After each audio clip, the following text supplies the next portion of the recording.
केजरीवाल जी इतने दिन से जेल में है लेकिन मुख्यमंत्री का पद छोड़ नहीं रहे। वहीं दूसरी तरफ एक हवलदार, एक थानेदार, एक पेशकार, एक तहसीलदार, एक एसडीएम, एडीएम, क्लर्क, कप्तान, कमिश्नर, कलेक्टर अगर 2 दिन के लिए जेल में चले जाएं तो उनको सस्पेंड कर दिया जाता है। इसलिए मैं बार बार कहता हूं, कानून घटिया है। नेताओं ने अपने लिए कुछ कानून बनाया ही नहीं। 1951 का जो रिप्रेजेंटेशन ऑफ पीपल एक्ट है वो महाघटिया है। उसका नतीजा यह है, एक तो गुंडे, बदमाश, अनपढ़, अनाड़ी पॉलिटिकल पार्टियों का टिकट खरीद के विधायक बन जाते हैं, सांसद बन जाते हैं, और दूसरा पकड़े भी जाते हैं तो इस्तीफा नहीं देते। आपके सामने एग्जाम्पल है, संजय सिंह जेल में रहते हुए दोबारा शपथ ले लिए। मनीष सिसोदिया इतने दिन से जेल में, इसके बाद भी विधायक बने हुए हैं। सत्येंद्र जैन इतने दिन से जेल में है, इसके बाद भी विधायक बने हुए हैं। बड़े मुश्किल से उन्होंने मुख्यमंत्री का पद छोड़ा। केजरीवाल जी भी जेल में है, इसके बाद भी विधायक बने हुए। दूसरी घटना, केजरीवाल जी जेल में है, उनके पास न कागज है न कलम है, लेकिन बाकायदा उनका रिटन ऑर्डर बाहर आ रहा है। इसका मतलब ऑर्डर वो फेक है। केजरीवाल की एक मुख्यमंत्री प्रेस कॉन्फ्रेंस करके कहती हैं कि केजरीवाल जी ने ऑर्डर भेजा हुआ है और उनको देश की बड़ी चिंता है, उनको दिल्ली के लोगों की बड़ी चिंता है। सफेद झूठ। पहले 2 दिन उनकी केजरीवाल जी के मंत्रियों ने झूठ बोला, अब केजरीवाल जी की पत्नी सफेद झूठ बोल रही है कि केजरीवाल जी से मिले, उन्होंने कहा है कि हमें बड़ी चिंता है और हम लड़ते रहेंगे, जो भी। चलो, एक बार केजरीवाल जी की अगर पत्नी कुछ कहती है बात समझ में आती, चूंकि मिल के आती है, लेकिन उनके मंत्री तो सफेद झूठ बोलते रहे। जानते क्यों बोलते? क्योंकि कानून घटिया है।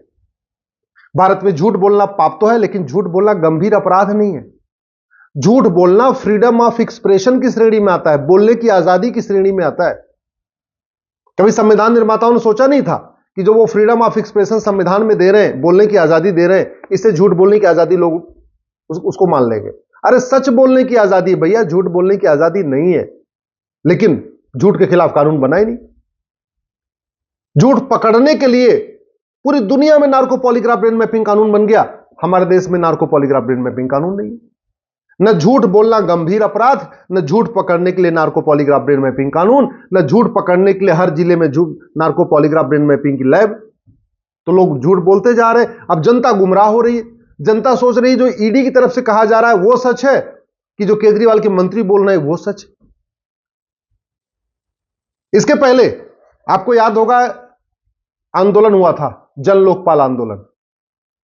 अल्टीमेटली पूरा जो आम आदमी पार्टी है जन लोकपाल आंदोलन से बनी है। यह कहा गया कि भारत में जब लोकपाल अपॉइंट हो जाएगा सेंटर में और राज्यों में लोकायुक्त अपॉइंट हो जाएगा, सारा भ्रष्टाचार खत्म हो जाएगा। ये मेरे आपके सामने देखिए कानून है, लोकपाल है, लोकायुक्त एक्ट है। कानून भी बन गया, लोकपाल भी अपॉइंट हो गया, लोकायुक्त भी अपॉइंट हो गया। आप बताइए, आपके तहसील का, आपके जिले का भ्रष्टाचार रत्ती भर कम हुआ क्या?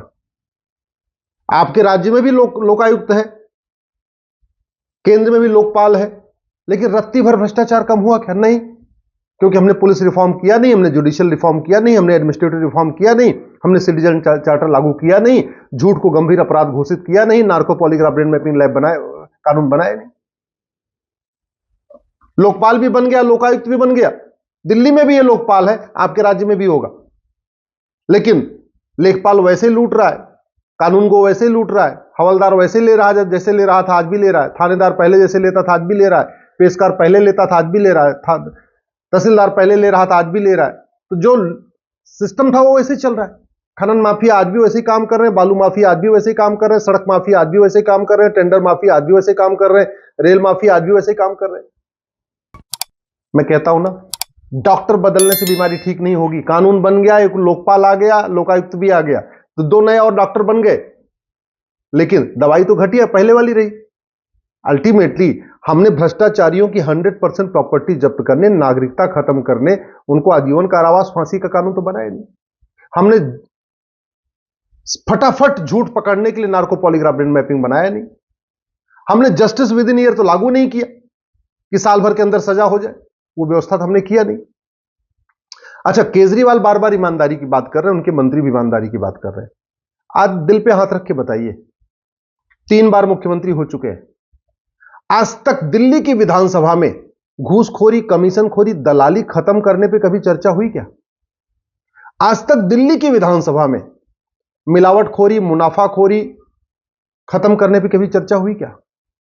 कालाबाजारी खत्म करने पे कभी चर्चा हुई क्या? जमाखोरी रोकने पे कभी चर्चा हुई क्या दिल्ली की विधानसभा में? अच्छा चलो, आप ये भी कहेंगे कि दिल्ली तो पूर्ण राज्य नहीं है, इसलिए केजरीवाल को कानून बनाने की पावर नहीं है। हाँ, केजरीवाल को कानून बनाने के सारे मामलों में पावर नहीं है, लेकिन भ्रष्टाचार के खिलाफ कानून बनाने की पावर है। और केजरीवाल ने 3 बार अब तक मुख्यमंत्री रहते हुए कम से कम 25 बार विधानसभा का विशेष सत्र बुलाया, कि कभी किसान आंदोलन को समर्थन देने के लिए विधानसभा का सत्र बुलाया, कभी कुछ करने के लिए, कभी निंदा करने के लिए, कभी किसी को उटपटांग बोलने के लिए, खूब विधानसभा का सत्र बुलाया। लेकिन आप बताइए, आज तक घूसखोरी, कमीशनखोरी, दलाली, जमाखोरी, मिलावटखोरी, कालाबाजारी, मुनाफाखोरी के खिलाफ कभी दिल्ली विधानसभा में चर्चा हुई? कभी भ्रष्टाचार को जड़ से खत्म करने पर दिल्ली विधानसभा में चर्चा हुई? कभी कालाधन, हवाला को कैसे खत्म किया जा सकता है उस पर चर्चा हुई? चलो एक बार मान लेते हैं कि केजरीवाल के पास कानून बनाने की पावर नहीं है। अरे केजरीवाल के पास दिल्ली विधानसभा में चर्चा करके एक प्रस्ताव पास करने का तो पावर है। और चलो, दिल्ली विधानसभा में पूरी पावर नहीं, पंजाब में तो पूरी पावर है, पंजाब तो पूर्ण राज्य है।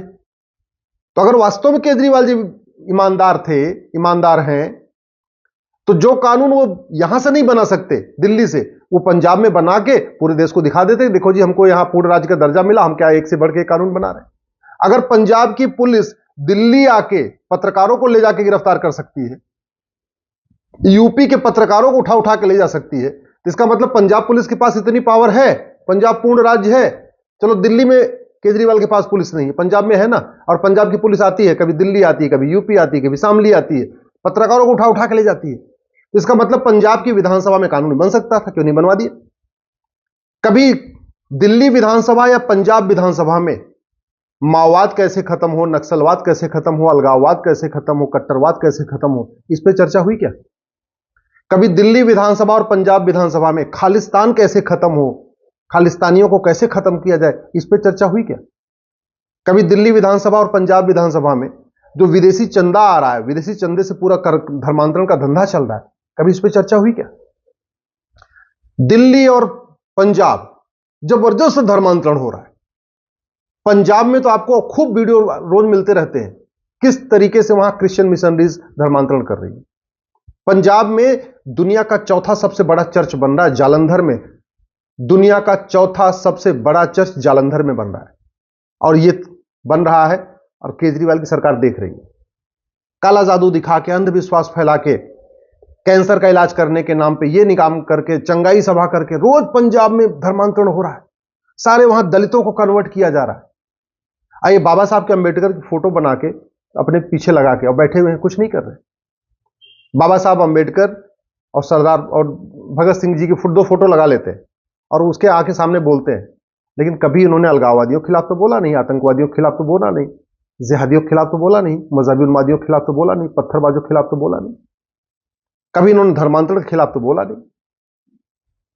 दिल्ली में घुसपैठिए भर चुके हैं और पंजाब में पूरे बांग्लादेशी घुसपैठिए भर चुके हैं। पंजाब का ऐसा कोई जिला नहीं है जहां रोहिंग्या और बांग्लादेशी फैल नहीं गए। लेकिन न केजरीवाल की न दिल्ली की सरकार घुसपैठियों के खिलाफ बोलती है, न जो वहां पे भगवंत मान कभी कुछ बोलते, और फिर कहते मैं ईमानदार हूं। केवल भाषणबाजी से ईमानदार, बतौलेबाजी से ईमानदार।